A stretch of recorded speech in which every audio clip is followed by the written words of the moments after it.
The absence of accountability.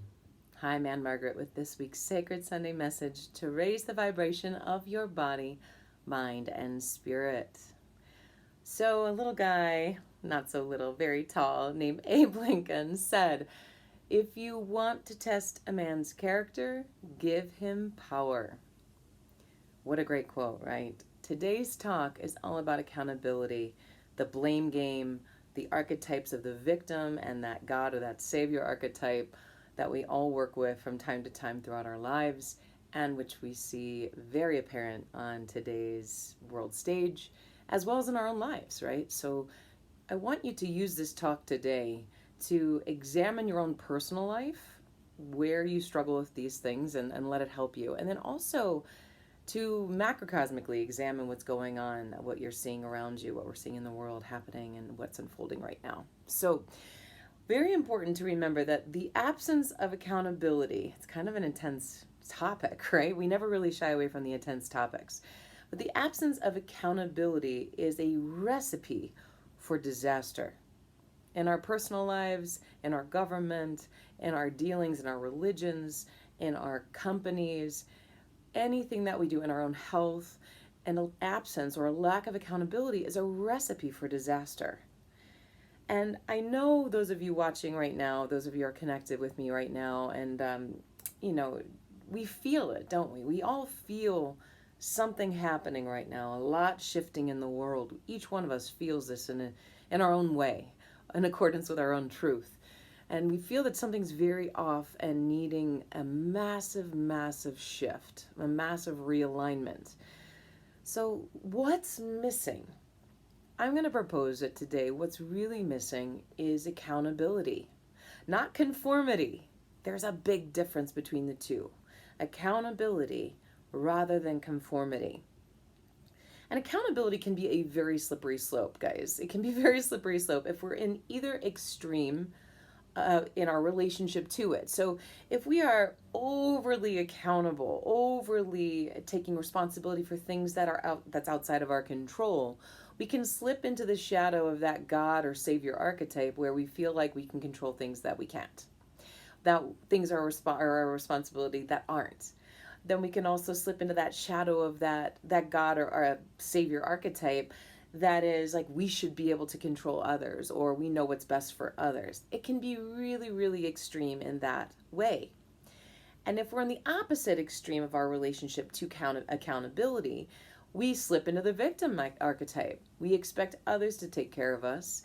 Things are happening to us, not for us. And we lose all sense of our empowerment in that egoic center of the third chakra to be able to make changes in our life for the better. We rely on other people to do it for us. So those two extremes, thinking that we're controlling more than we really can and that we have the right to control other people's choices, is that extreme God Savior archetype. And then the opposite end of the spectrum is that victim archetype. Got it? So we can get very confused by the blame game, especially when we're being told by authoritative, I'll put in my little air quotes, systems or structures that things need to be a certain way or that we should be blaming somebody else for something. Let the ears perk up, let the red flags wave in your mind, and pay attention whenever you hear that blame game going on. Let's talk about blame versus accountability. Okay, we've got things that we are accountable for, and there are things that we are not accountable for. And when we see leadership or we see companies or organizations or institutions, there is a different kind of accountability here. Let me give you an example. So I'm wearing one of my favorite ski resorts t-shirts, Mary Jane in Winter Park, Colorado. I love skiing. I love, love, love skiing. Okay. When I go skiing, it's a risk. It's my own accountability to ski in my own control, that I don't run into a tree. If I run into a tree, the resort isn't responsible for that, right?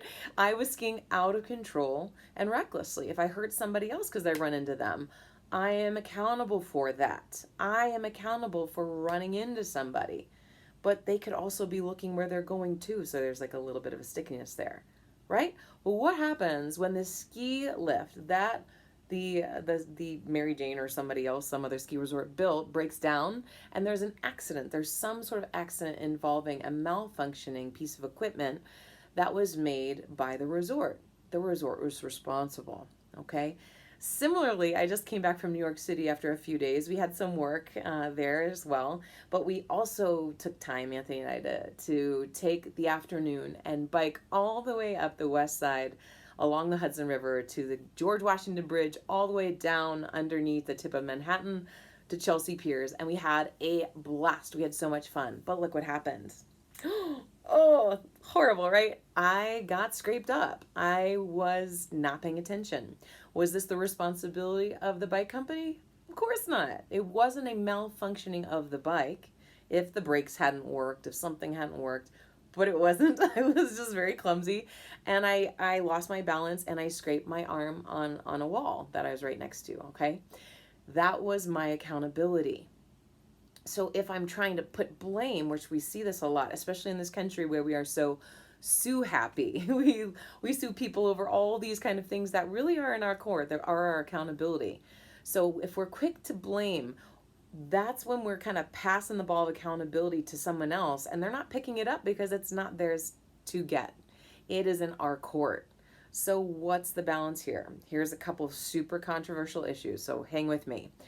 What just happened in Afghanistan? What is going on in Afghanistan right now? We can see this here. Some of our military men and women who have risked their lives for decades, are coming out and saying, hey, something happened here that wasn't right. We saw it in Vietnam. We saw in a lot of different, in the history of our country, if we pay attention to history, we see that a lot of things don't happen with absolute accountability, with absolute transparency.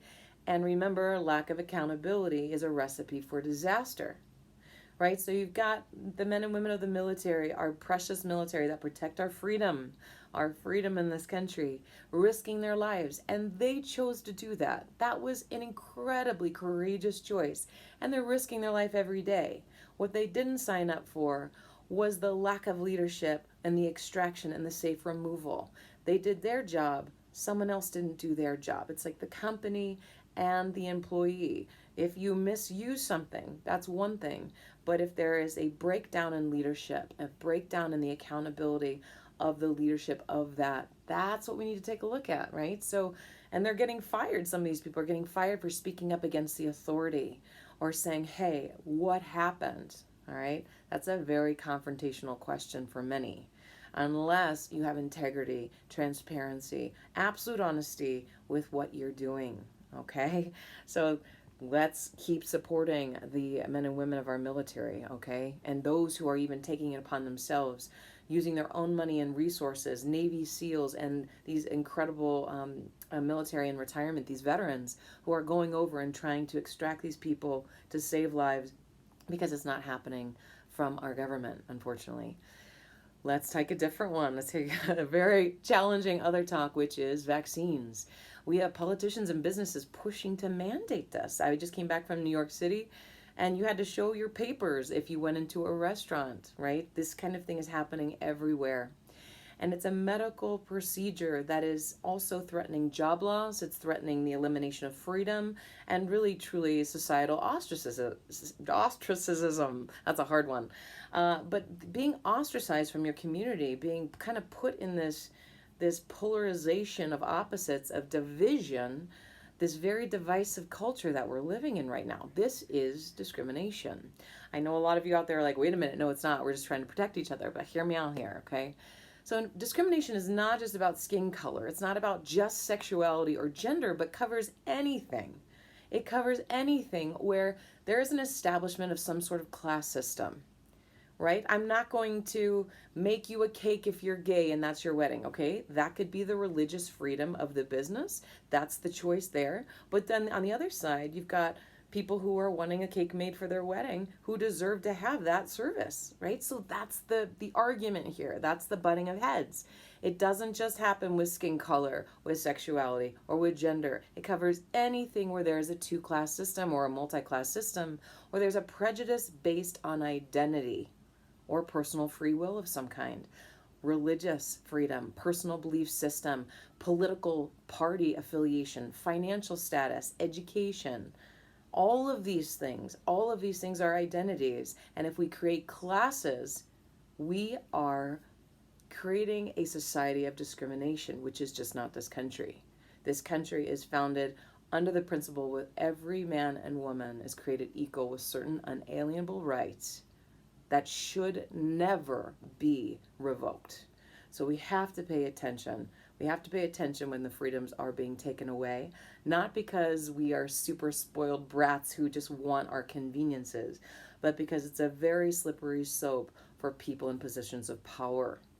We know that Abe Lincoln warned about this, said, a true test of a man's character is given power. Where does this come from? It stems from that shadow archetype that I said before, the God archetype, where you're playing God, you're playing the Savior. We've seen this. I'm just trying to protect you. I'm just trying to protect you. We have to check where our accountability starts and where it ends, and where other people's accountability starts and ends. That is freedom. That is why our country was the very first of its kind for self-governing, and why it's been so successful, why we've had such developments in all different areas, from medicine to the arts to cultural awareness to integration to beautiful celebration of diversity. I mean, this country is extraordinary. But when we try and give our power away or strip others' powers away, we no longer are living in that kind of container, that kind of safe container for us to be free, to utilize our own free will, to take care of ourselves and our families as we see fit. So the trap here, beware, is going all light or all dark with something. And that's the polarity, right? We're like, okay, I'm going on this side. This is my team. Oh, I hear that you are... you're questioning what's happening right now. You're on the other team, or you're in favor, or you're watching this news channel, you're watching that news channel. Polarization. We immediately want to overly simplify people. We want to deduce them down to the lowest common denominator of whatever we want to look through at them. This isn't serving us. This is not helping us out. In case you haven't noticed, this is not working, right? So it's when we do that, we stop conversing, we stop communicating with one another, be it in our families, be it in the political party system, be it in our religions, be it in our government or the medical community. This whole conversation about vaccines right now, it's about looking at asking questions, continuing to be the student, right? But to also recognize that we can always learn from one another. All of us can always learn from one another. That doesn't mean we have to adopt somebody else's truth, right? We have to stay rooted in who we are. And at the same time, we can find those roots and grow branches that expand far beyond who we think we are, okay? If we listen to one another. And what's extremely disconcerting is that this whole pressure of and the threat of people losing their livelihoods or being deemed or blamed for something, for not doing a medical procedure that might be against their religion, that might be against their personal conviction, against their perspective on their own health, is very dangerous. And I don't know if you guys know this. I found this out years ago and I was shocked by it, that all of these companies providing this medical procedure are void of accountability, legal accountability. Since 1986, they are untouchable.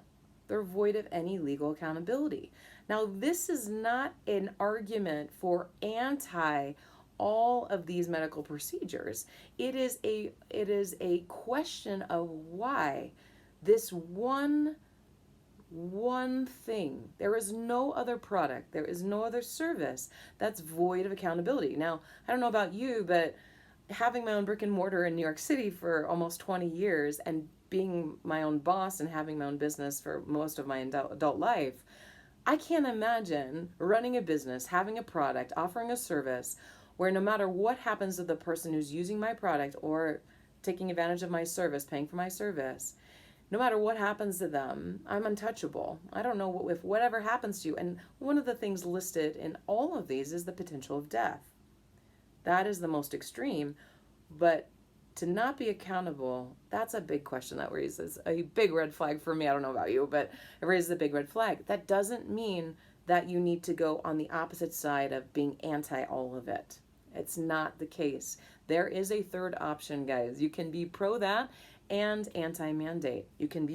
There's actually a third option. And how challenging is it in our own personal arguments with our family members or our spouses or our friends, whatever it is, or even at work to say, wait a minute, you're over here, I'm over here, or these are the two ways that we're seeing each other at least.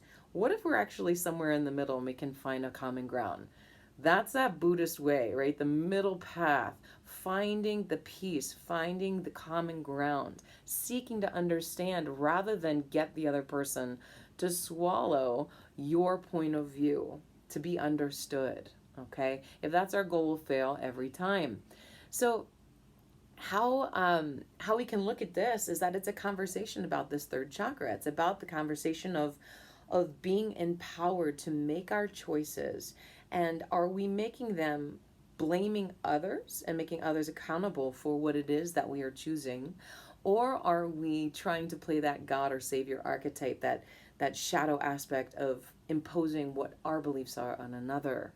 It is a tricky, slippery slope. And if we are in the case of overdependency on other people, on our partner, having more of a codependent rather than interdependent relationship, it will always lead to victimhood.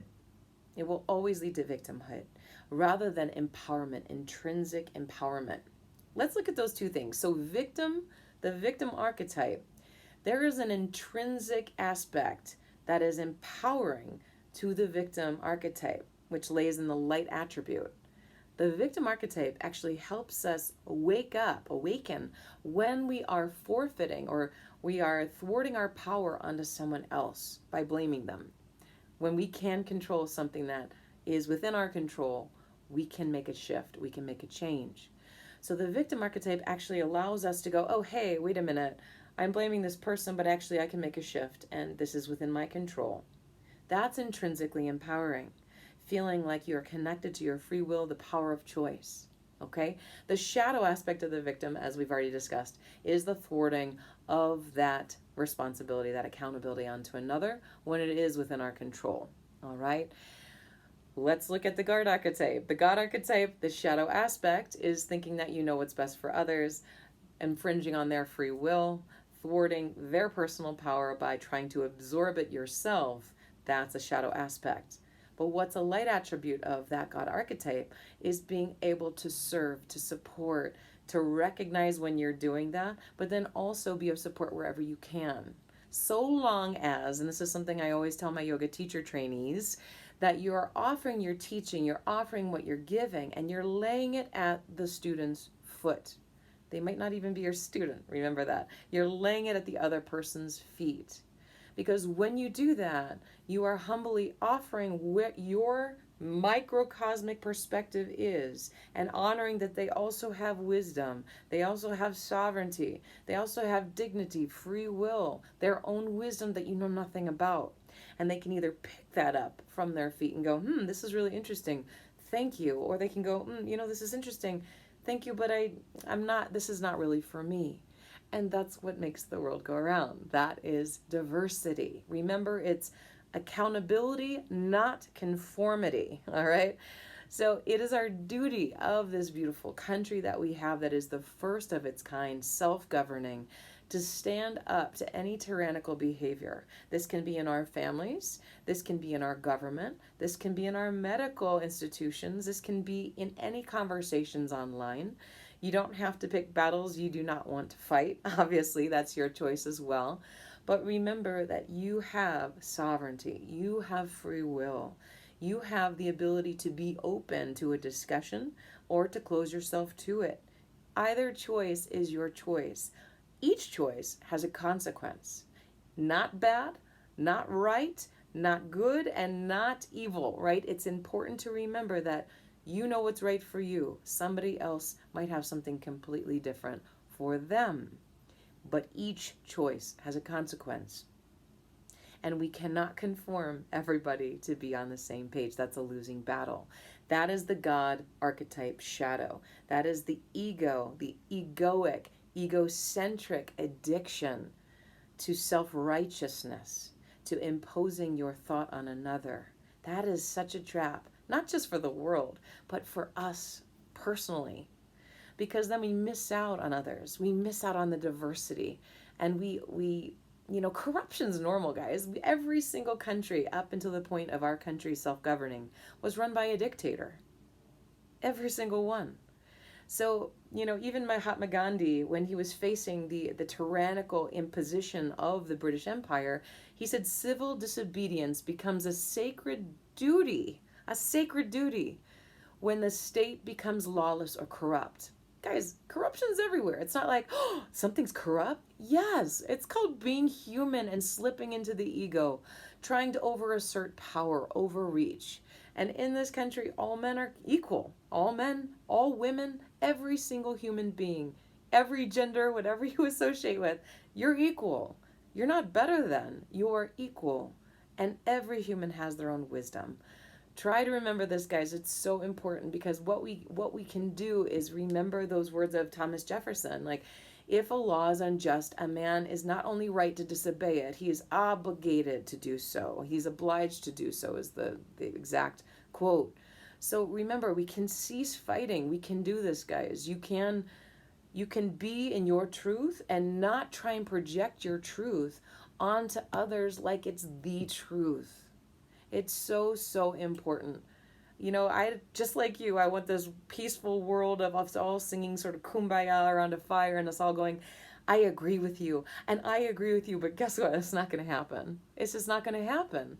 And if you're going to suspend your peace of mind or your autonomy or your sovereignty or other people's until that happens, you're choosing a life of misery.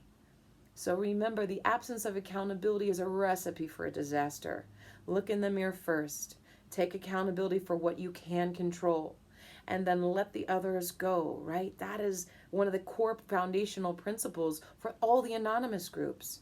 Help me to see what I can control and to let go of what I can't, and know the wisdom to know the difference. That is the intention of the ego. Let it fuel you. Let it motivate your life to make the difference you can. But watch when you're trying to step on other people's unalienable rights, their sovereignty, and their wisdom, and you might learn something. Love you guys. Keep having courage. Love each other deeply. Honor each other deeply. And also, don't forget about yourself in that one. All right. Thanks so much for joining me. And until next time, keep raising the vibration. All right. Bye, everybody.